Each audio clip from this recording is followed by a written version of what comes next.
For Sentinel.com, this is Ira Winderman with your latest Ask Ira Miami Heat mailbag. Our first question today comes from Morris in New York, who says, I've been reading all the questions and answers. However, I don't believe Miami expects Chris Bosh to play. Without him, they were a 7th game away from the Eastern Conference Finals. If they believe he was coming back, they do not let Dwyane Wade leave. There would have been a team with 2 future Hall of Famers who are still All-Stars.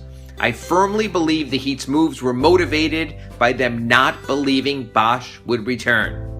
Add this to the Bosh email pile. Morris duly noted and duly added, but not necessarily seconded.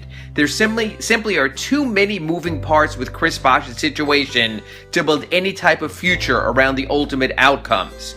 In fact, I believe the opposite of your points. I believe what the Heat did this offseason was leave every option and every possibility open. If Chris Bosh comes back, they're going to have a starting lineup with Bosh, Hassan Whiteside, Goran Dragic, and Justice Winslow. That will allow them to compete in the Eastern Conference.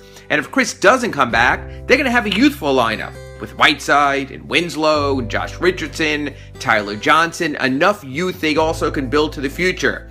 I think what the Heat have done this offseason is given themselves outs in case Chris Bosh comes back and can't stay back, or if Chris Bosh's return is delayed. I think it's the best of all worlds in a situation that's hardly the best of any world. Our second question comes from Grant in Murphy, North Carolina. Grant says, if the Heat become a sub-500 team, do you think Hassan Whiteside has the emotional maturity to handle a losing season?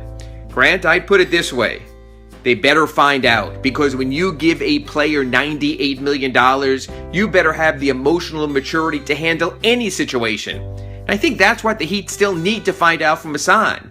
Can he handle a losing situation? Can he handle playing with fatigue? Can he handle playing through injuries? These have all been questions with Hassan, and now they have to be answered. But you know what? He's 27 years old. There's no longer time to worry about, quote, emotional maturity, end quote, to handle anything. He has to have it, or else the Heat spend a quarter of their salary cap on someone who is not exactly going to be the leader they need. And our last question comes from Alexander, who asks, are the Heat still a prime destination for free agents? I mean, having no income tax and having this weather is great, but their loyalty program seems to be expiring.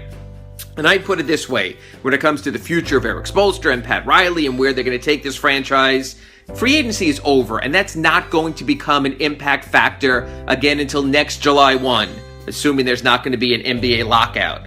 So the issue of Dwyane Wade's departure, you can put that on hold for the moment. What free agency will come down to is what it always has come down to. How much salary cap space the Heat will have available, which obviously will be a factor of whether Chris Bosh returns, and the degree of success that the Heat can offer on the court with this latest remix. What the Heat have to do is either impress with their record this season or with the promise of their roster. After that, everything else, as always, should fall into place. Those are today's 3 questions. We'll be back tomorrow with 3 more. For SunSentinel.com, I'm Ira Winderman.